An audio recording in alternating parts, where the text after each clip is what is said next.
Hi, everybody, welcome back to Bayou Time. Harry McCullough here.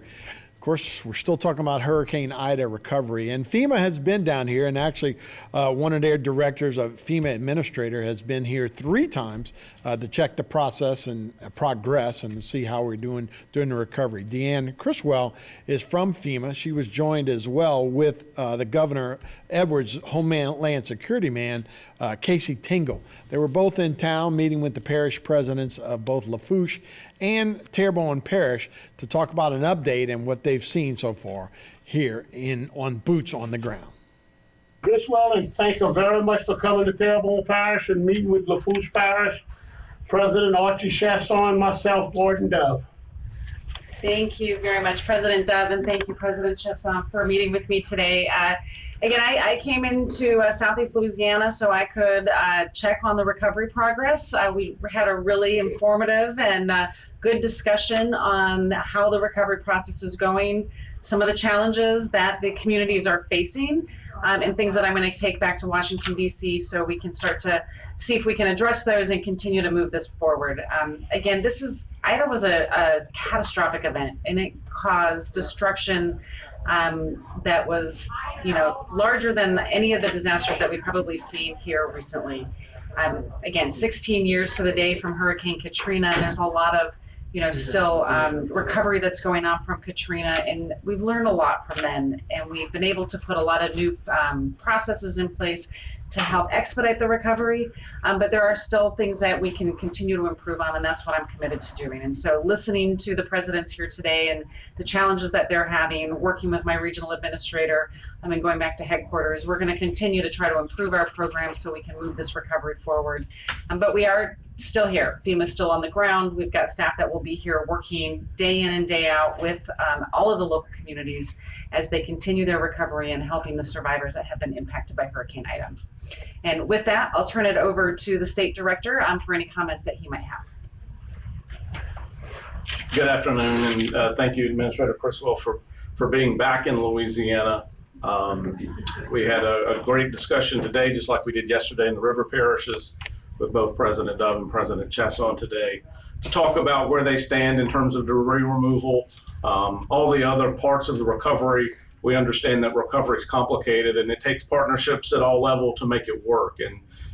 So these conversations are always helpful to us to be able to understand what the continuing needs are, what's going well, and where the gaps are that we need to step in to assist. One of those gaps that we're working with at the state level is the state Ida sheltering program that's utilizing the travel trailers. We appreciate FEMA for their flexibility in issuing that policy several weeks ago that would allow us to do that, and we continue to make progress on that every day. It certainly is something that we're focused on. How do we speed it up, and how do we continue to make progress there and improve communication with the survivors that need that program? But we're seeing more and more units deployed every day and occupied every day, and that's going to continue over the next several weeks. And so we appreciate FEMA's flexibility to allow that. We appreciate the parish presidents and their staff for their assistance with helping us to do that.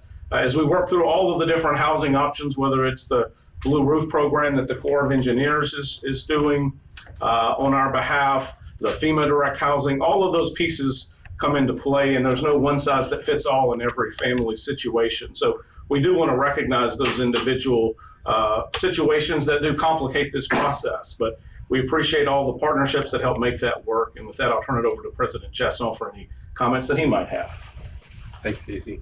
Administrator Criswell, thanks for coming back down. As I mentioned during the meeting, this is the 3rd time she's put the boots on the ground here in our area. And it means a lot that they continue to come back. President Dove and I face our constituents every day as we talk about housing and recovery and FEMA response. And it's good that they continue to come here and listen to what we need. And we've talked about a lot of things, like Director Tingle mentioned, from housing all the way down to how do we continue to cash flow our operations in parish government with some of the PWs. And it's good to have the commitment of her, Tony Robinson from Region 6, and Mr. John Long, who's the federal on-scene coordinator for this. It's going to be a long road to recovery. And knowing that they are going to be here for the long haul is reassuring to us. And I know President Dove as well, that we have people that we can turn to as things continue to hopefully don't get any rougher. We don't have to go through any of these things again. But we continue to put our parishes back together. So thank you both, Director Tingle, for being here as well. I think we can do one question each for each outlet. Go ahead. Oh, has there been any kind of timeline for the FEMA mobile units? arriving? So FEMA temporary housing units are already in the state. We've already licensed in a few families, and we're going to continue to license them in as we find space to put them and meeting the individual family needs.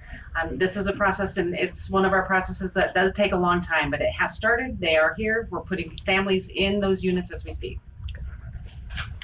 Okay. Speaking of the housing, once again, we have had some complaints. Of course, we all understand it's a process. It's so widespread, destruction-wise.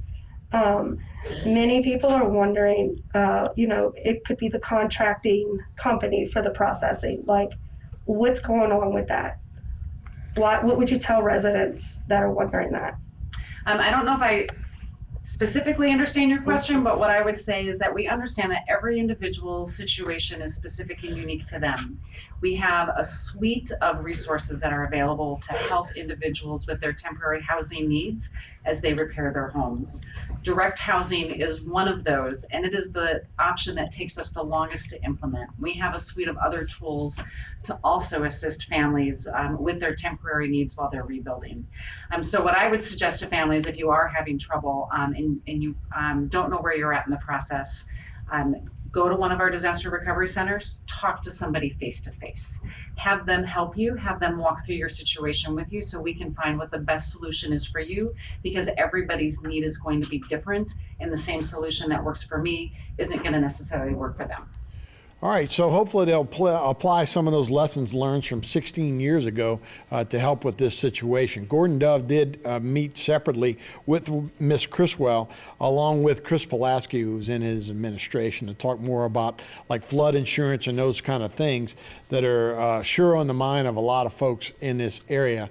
They're hoping to get it solved. But we'll have an interview with Gordon Dove that's coming up next. He'll talk about that interview process with Ms. Criswell. That's all coming up next right here on Bayou Time.